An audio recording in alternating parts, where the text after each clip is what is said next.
welcome everyone. Welcome everyone, and it's lovely to see you all here. Thank you for joining us this evening for those of you in my part of the world. And I'm guessing during the day if you're closer to where Duke is right now. So thank you so much. My name is Ranjitha and I'm a certified trainer from Bangalore, India.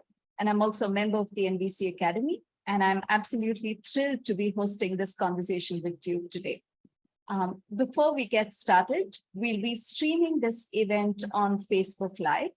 Please know that only the speakers will have their videos streamed on Facebook. Sophie, our tech support, is going to be streaming it as we speak. So yeah, so you don't have to worry about being seen. It's only if you're spotlighted that your video will be visible, is my understanding. Sophie is also available here on chat. If you run into any technical difficulties, she'll be able to help troubleshoot them for you. So if you're having any trouble with Zoom tech, please send Sophie a private message and she'll get back to you. All right. So welcome to our Q&A. How do we bring polarized communities together? This is a topic that's very close to my heart because I like to say that this isn't anymore an idea. This is a lived reality for so many of us across the world, irrespective of where we live. And I'm very glad to have Duke here today. Duke is an NVC trainer, an international facilitator of dialogue, and he's also a past member of the board of directors of the M.K. Gandhi Institute of Nonviolence. Duke has facilitated conversations in many countries and contexts across the world, from the grassroots level to the government level. And he's supported the transformation of active conflicts, including restorative dialogues between the army and pro-Russian communities in Ukraine in 2015, in Rwanda between genocide survivors and newly released prisoners, and also in Nepal between Maoists and those who were impacted by the violence that occurred there. And this particular dialogue the dialogues I'm speaking about, which were held in Nepal, you'll get to see a glimpse of it in the movie Ramro Akhama, or In the Eyes of the Good, which is hosted on YouTube. And Sophie will be sharing a link to this in the chat shortly if you'd like to take a look at it. So welcome, everyone. Thank you so much, Duke, for being here. Yes, thank you, Ranjitha, and thanks to the NVC Academy. I'm really grateful to have this opportunity to share something that's so dear to my heart. And there's one more thing that I'd like to say about Duke. And I remember Duke being on the trainer team several years ago when I organized an event.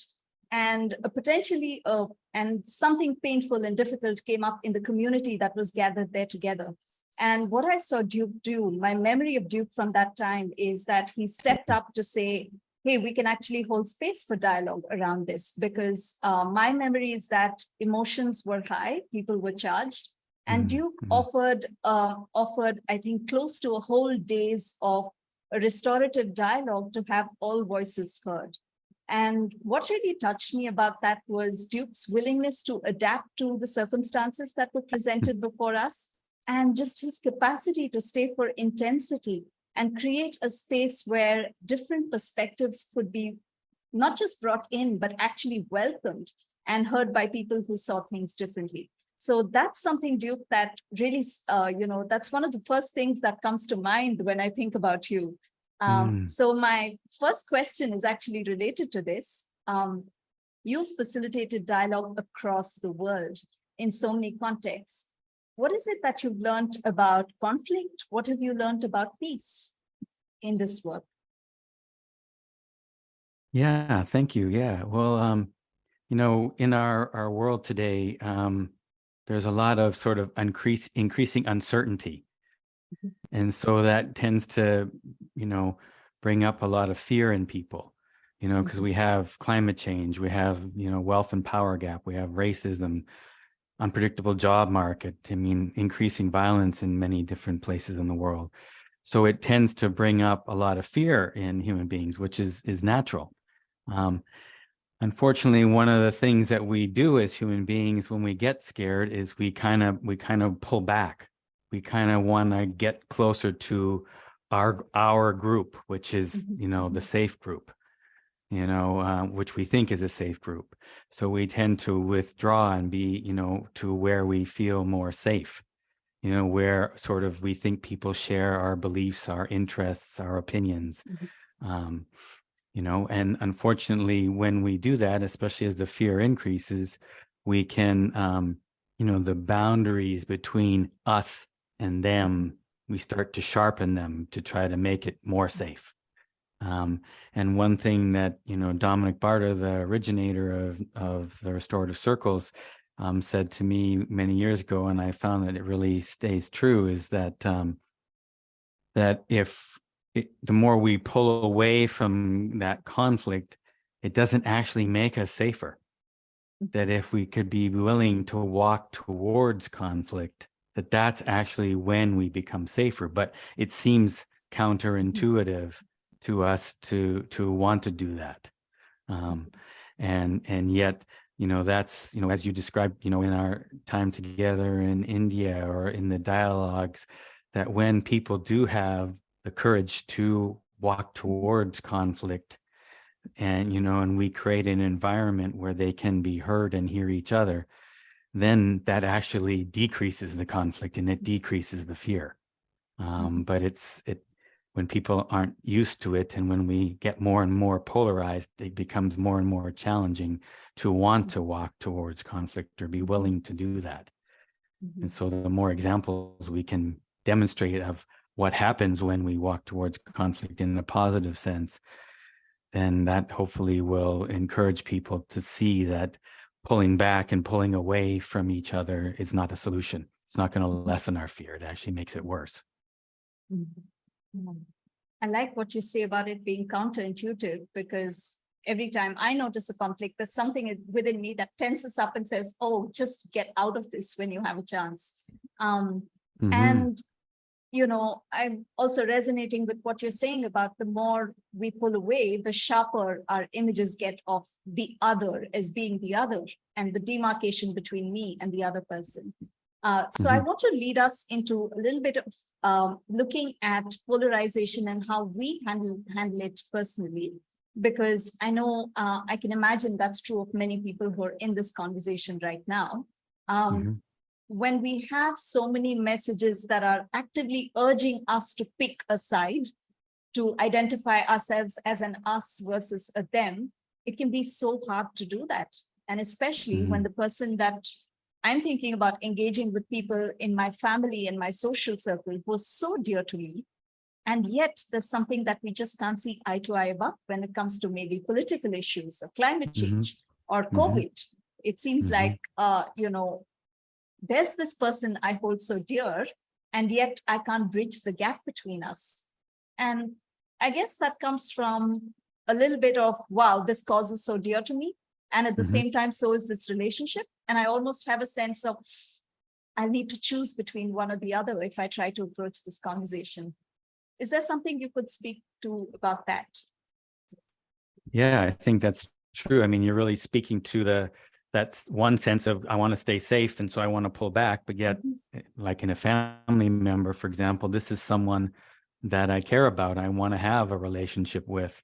And I think that is a wonderful push and pull, because it can create our willingness to try to move forward, and certainly there are individual things that we can do for ourselves, like try to, have empathy, have deep listening for that fear, that pain. What is it about this situation that we're afraid is going to happen? And really be deeply hurt about that. That can certainly create more space in us then to be willing to walk towards the conflict. But, even for myself, I have, 20 plus years of training and experience. And, there are certain topics, certain conflicts that I find really challenging to stay in and want to stay in and be willing to stay in. And so for me, that's another powerful piece of the restorative circles process, because one piece of that is, creating what we call a restorative system. And that, in simple terms, is just a set of agreements about, when we have conflict, when we have difficult conversations, how do we want to talk together about that? And having those conversations up front so that we can create a support for ourselves and for each other around how can we have these conversations when they're when it's most hard.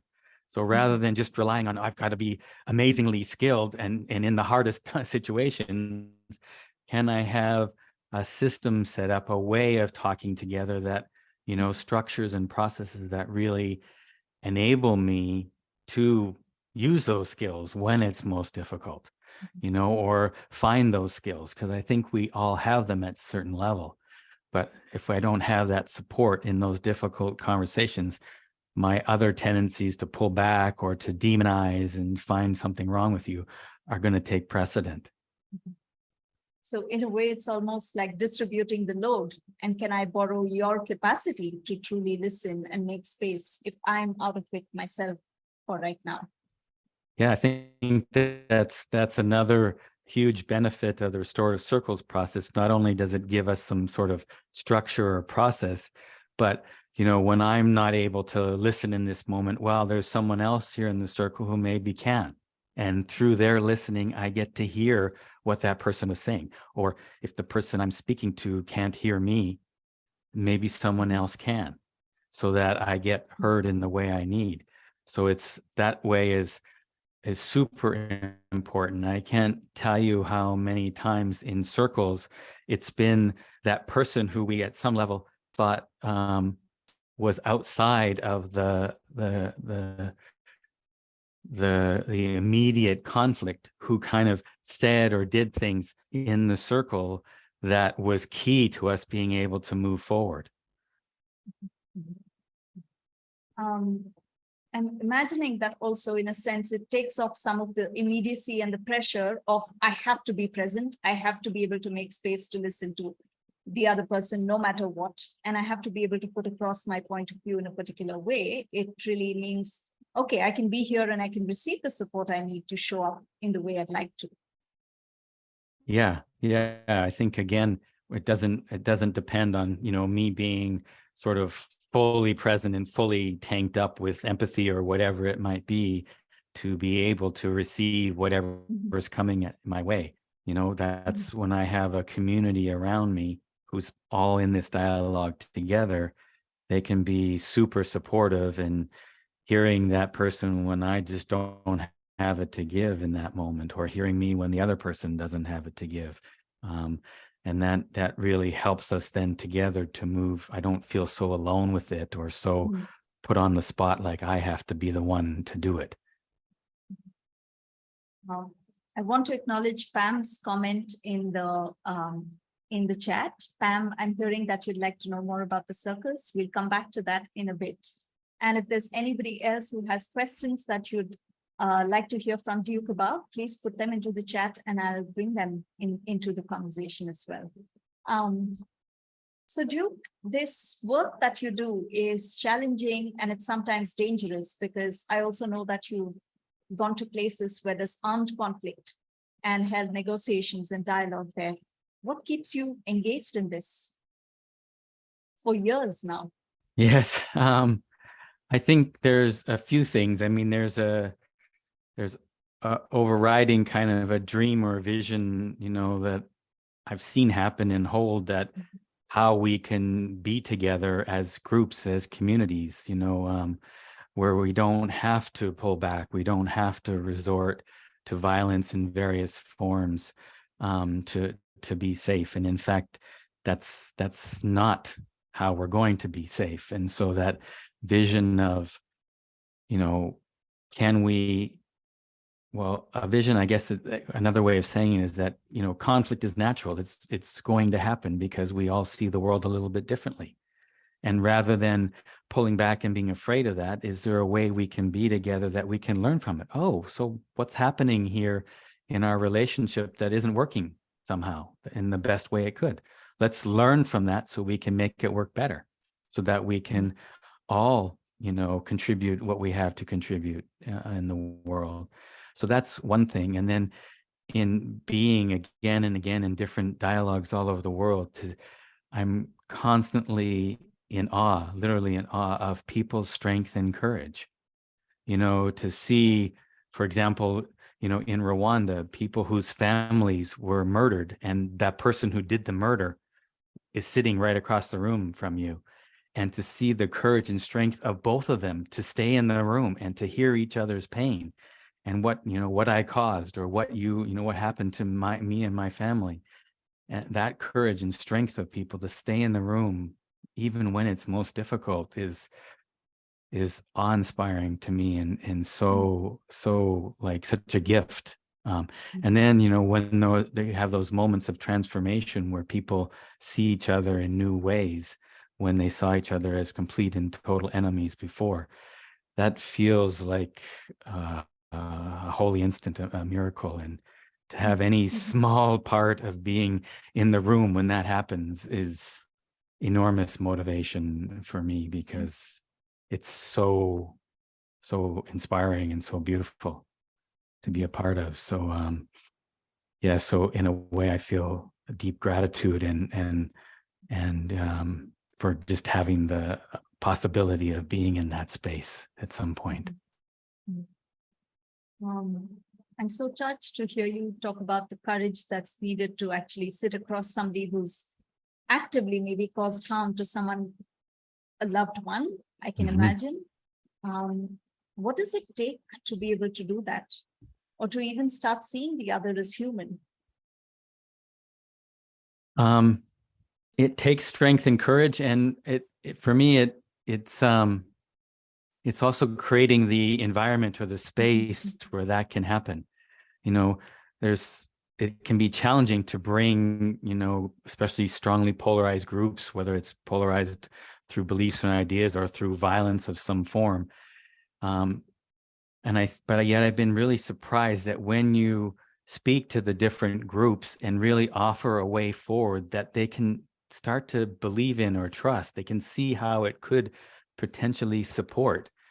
I'm still constantly amazed at how people will rise to the occasion and say, okay, let's try it, because especially if they've tried the road of violence, they see how in mild terms ineffective it is, and how painful it is. And so to see that there could be another way forward, I think it brings a little bit of hope, and then people seem to be willing, often, not always, but often, to move towards it. And to me, it sounds like we've been trying something, it hasn't worked, and we're now kind of hoping that something better or more effective comes our way. And when it comes, it is possible for us to bridge that difference I was talking about earlier.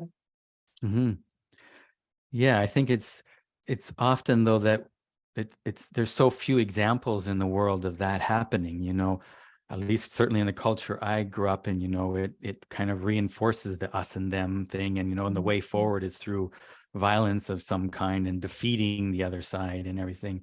So there's not as many examples in the world as certainly I would love to see, where people have walked towards conflict and it has turned out to help, to make a difference, to help move things forward, even if it doesn't end up in a, oh, we're all hugging and loving each other sort of situation. Has it moved the conflict forward in a way that helps us all, and has been therefore more effective than violence in whatever form we take. It often takes. So I really hope we can find ways to more and more people to do things like restorative circles, so that we have many examples out there of another way of dealing with our conflict, particularly between groups of people, in families or schools or wherever it may be. I'm seeing a question from Alice. Alice asks, how do you prepare people for these meetings? Great. Yeah, thank you, Alice, for the question. And Duke, there's a follow-up from Martha that might be connected to this. And Martha asks, what if people do not acknowledge their fear, but insist that they act right while others are wrong? Yeah, great. Thank you. Yeah. I mean, there is part of the restorative circles process is, is a preparation of the different groups separately. And that often, I mean, the main component of that is a lot of deep empathic listening. So one of the roles as a facilitator you play is, you meet separately with the different groups that are involved in the conflict, and you listen to whatever pain might be in them, emotional pain and things, or, you listen to, that I'm absolutely right and they're absolutely wrong. And you hear that, and that begins to, when people get heard like that, as we see in nonviolent communication, it begins to open people's ears to the possibility of hearing another person's perspective, another person's experience. And there are a number of circles that begin, with, I'm right and you're wrong, in some version, people saying that, and it's okay. We have that heard, but we don't hear it at that level. We hear it at what might be called the level of deeper meaning. There's the content of a message. I'm right, you're wrong, in whatever form that comes. But below that is one of the things that restorative circles supports hearing, is that deeper meaning. So what does that mean? What are they saying? Or in nonviolent communication, we talk about hearing it at the needs level. What are the needs that are being spoken for when they say, I did this, this, and this, and that's the right way? What are those needs that they were trying to care for? When we hear those, and that opens people's ability to start to hear. So it's not unusual that at the beginning of when people gather for the dialogue, that they are still in that place of I'm right and you're wrong. And it's again, one of the beauties of seeing how that will shift as the dialogue progresses, and they start to see that, yes, I did some things that were really helpful, and I did some things that maybe contributed to the conflict. And that's part of the process, is, going through a phase of self-responsibility as well. And that also helps us to recognize that, yeah, I did some things that were super great and helpful, and I also maybe did some things that I can see really didn't help you. Yeah. Thanks for the questions. Mary asks, how do we start to engage when someone explicitly states, I don't care about the other side. I want to win because my values are so strong and worth fighting for? Yeah, well, I think, at least for me, one of the places we start, because that is a challenging, it can sound like in every way, like, this is the ground I'm planting and I'm not moving from it. And here, that's again where it's helpful to hear the difference between the content and the deeper meaning, or the needs underneath, because yes, we definitely want everyone's needs to get met as best we can, or, honored in some way, in the dialogue process, and find actions that can support those needs getting met. But it's often people are planting themselves around certain strategies, certain ways of, it needs to happen in this way, in this form. And so in hearing each other's, where they've planted the ground in that deeper meaning level, then we can start to turn from being against each other to, okay, yeah, we want these things to happen and we want these things to happen. Okay, is there a strategy? Is there a way that we can make all of that happen, or come as close as we possibly can to making all of that happen? What actions can we take? So that's hopefully, obviously not always, but it's hopefully, the direction that circles take, where we start off against each other. And as we hear each other, it starts to shift towards, okay, here are the problems we're facing together. How can we move forward together? And what actions can we take together? And I think that also kind of corresponds with my own experience of the times when I'm so stuck in my own I'm right, is when I don't have trust that I'll be heard. And when I'm heard, I can relax into, oh, maybe I can let go of my rightness and actually look at what's on the table between us. So at a smaller level also. Absolutely. Yeah. Yeah. I mean, that's why it's so important, whether you're at the family level or, at a school level or an organization or at, the community level where I do much of my work. Um, I think it's the same dynamic, just expanded in a community level. So Duke, I'd like you to speak to what you'll be offering in your course, the course on Restorative Circles that's coming up at the NVC Academy in May. And after that, we have a couple of questions about the circles process itself that we'll take. But first, maybe you can let people know a bit about what they can expect if they come to your course. Sure. Thank you. Yeah.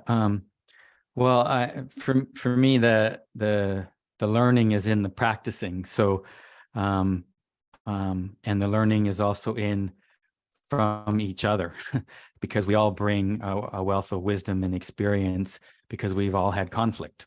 Every time often when I start a workshop, I'll say, who here has had conflict in their life? And there's never been someone who's never put up their hand. So we can all relate to it. So we all have some wisdom and some experience to bring. So hopefully, I try to create an environment where we can, learn from each other, through a lot of, small group and paired work and different things like that. And then the other focus will be on practice, so that we'll have a chance to, begin the process of what it feels like to set up a restorative system. Begin to practice, how is it to listen to someone who has a different experience or different opinion than I do. So we'll have we'll use live situations, personal situations to practice, and we'll have an opportunity to practice all the various skills and components or processes that are part of, sort of the classical restorative circles that were developed by Dominic and the communities in Brazil. So a lot of focus on hands-on work. Mm-hmm.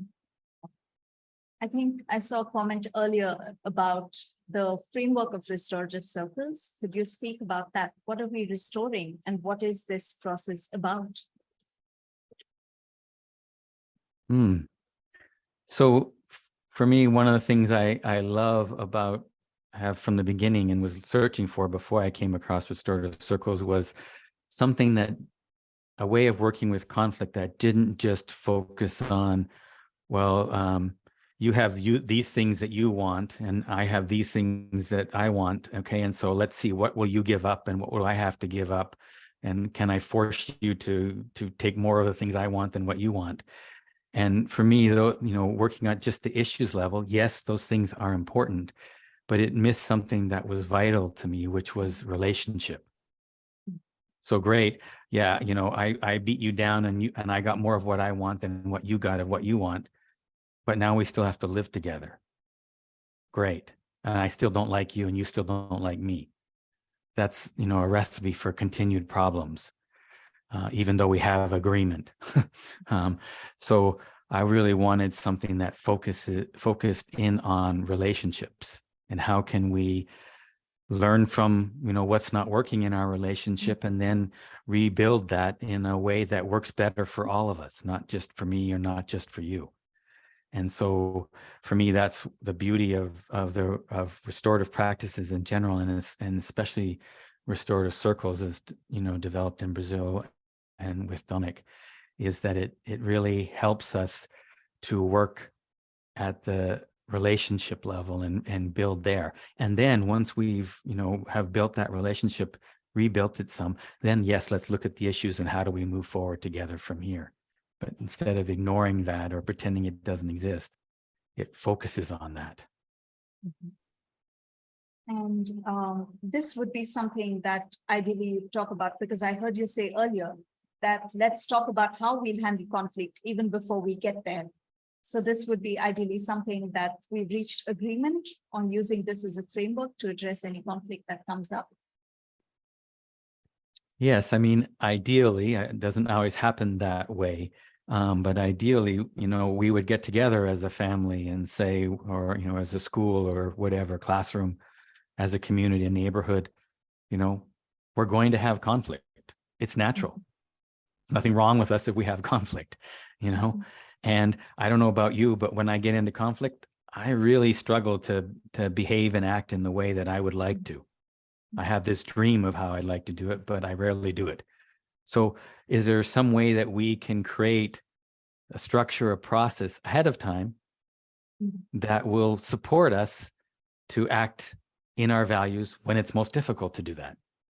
You know, and so that's the idea of a restorative system, is talking together. Okay, well, how would we like to act and behave, and what would support us to do that when conflict happens? And that's, you know, that's how we then build out the process of how will we work with conflict then? Let's figure that out ahead of time so that we have that set up, you know, because as Dominic said, and I found really true, if we don't make those choices ahead of time, then we tend to fall into the way we've always done it. So if I conflict and I avoid it, okay, that's what I'll do. I'll avoid it, you know. Or if we get in conflict, well, I'll be really aggressive and yell and scream so I get what I want. Then that's what I'll end up doing. So it's really helpful to think of that ahead of time and have support in place, so I don't go to the way I've always done it in the past. So Amy has a question about, do you explain the process in your meetings with people before the circles are held? So again, there's sort of two different scenarios that it depends. In the ideal, no, I rather support the community in coming up with their own process and structure. That's the ideal, and that's the one that hopefully we can make happen, you know. But, you know, sometimes I'm invited into communities where the conflict has been going on for a long time and it's not. So I will begin to explore how they want to behave or what would work for them in community. Then I may offer, a certain process or structure, often looks very much, you know, like was done in Brazil, and then invite them to ask questions about it first to make sure they understand the basic idea, and then to make changes to it. And then do that up front before we start whatever process we end up with. So it's, instead of them creating the wheel right from scratch, which would be the ideal, I give them something as some way of moving forward, and then invite them to say, okay, that works, but I'm not sure about this. Could we change that a little bit? And then once we have agreement around those changes, then we jump in, so that we do have, you know, what could be called a temporary system in place before we move forward into the actual work of the conflict. And because we're talking about something that's implemented in communities, what about those of us who are interested in creating spaces for dialogue, but may not necessarily have the influence to bring this framework to the entire community? What can someone like that expect to learn and take away from your course? Sure. Yeah, well, I mean, we can always begin where we are. So we can begin in our closest relationships, or we can begin, you know, in our family or whatever. You know, I mean, my partner and my stepdaughter and I had a little system that we created. So you'll definitely learn some of the beginning ideas of how to create that system. You'll get a lot of practice in sitting in sort of the fire of, you know, dialogue when there's conflict there. It could be your own, if you bring your own conflict to practice with. It could be sitting with someone else and seeing how they do that and being a part of that in a direct way. And then you'll also get skills like how to facilitate dialogue between two or more people. So you'll get some real hands-on practice of facilitating, you know, that between two people, but also in small groups. How do we do that? We'll spend a lot of time actually being in circle, because for me, that's certainly where the richest learning came for me. You know, I was amazed that, you know, I'd had many, many years of NVC training and practice and skill development and everything. But when I started sitting in circles, it was like it really upped the ante. I really had to sharpen my skills even more just from being in circle. So we'll spend quite a bit of our time just being in circle in small groups to see what that's like, to feel it, to use those skills firsthand. And I can imagine that that's easily transferable across contexts, to the extent that if I'm at the dining table with family and there's an argument, maybe I can step in and offer my support there, or at work, something like that. Yes, absolutely. I mean, certainly you'll have the experience of not only how to be with yourself, because sitting in circle, things will come up, you know, and you'll need to deal with and see how others deal with it. But also, you know, you'll have the opportunity to facilitate those dialogues. So you get a chance to see, you know, use some of those skills. Okay, how do I support each person being heard, you know, here in my family? How can I make that, you know, flow a bit easier, so that, because, you know, why are we talking in the first place? It's because we want to be heard, right? And so how can we make that happen? So yes, you'll get the opportunity to practice that as well. Yeah, so thank you, folks. For those of you who sent in the questions, thank you so much for participating in this conversation. We won't be able to take these questions at this moment because we're out of time, but Duke has offered to answer some of them for you at a later point. So we'll come back to you soon with some responses to the questions that you have. But before we close, Duke, I'd like to come back to my dilemma of how do I engage with a loved one who has a very strong opinion, so different from mine.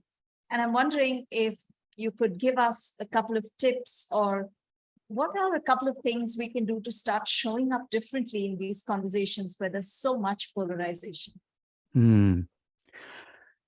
Yeah, for me, it's, you know, if I know I'm going to be in those conversations, or I have family members who they're really difficult to be around, for me, the first step is prepare ahead of time. And that doesn't mean get all my arguments in a lineup so that I can prove that what I'm saying is right and they're wrong. No, for me, what that means is be heard about my pain, you know, my frustration, my needs. What am I worried might happen or not happen, you know, if we don't do these things, you know, whatever we're having an argument about or disagreement about, you know, really kind of have, you know, we say, get our empathy tank full, really be heard in a way so that I have more space in me to hear the other person, not as an attack of me, but as their own pain. The more I can be in a place where I can hear what they're saying as their own pain, their own concerns or worries, the easier it'll be for me to stay in the dialogue and not end up in the place where I often end up, whereas, you know, I'm right and you're wrong, and arguing my points, and then you argue your points, so I say them louder and then you say them louder, and then we end up not getting anywhere. So that's a really, really big thing, and that for me is the first place I go. And then the second place that you can go, if you're willing, if you get enough support of hearing your own pain, is beginning to guess what might be going on for that person. Why are they so angry or scared or whatever it might be that's going on in them? What might be underneath their words to, you know, to that deeper pain? Because then that can help me to, again, hear what they're saying, not as an attack of me, but just as their pain. Then it can be much, much easier to hear and to stay in the dialogue, even though they're saying things that maybe are hard to hear. Thank you so much, Duke. I'm definitely going back with a lot of thought about how I can show up differently in many of these conversations in my life in the coming weeks and months. So thank you. And from the questions that kept coming in from the audience, I also have a sense that there was a lot that people are taking away from this conversation as well. So thank you so much for being with us.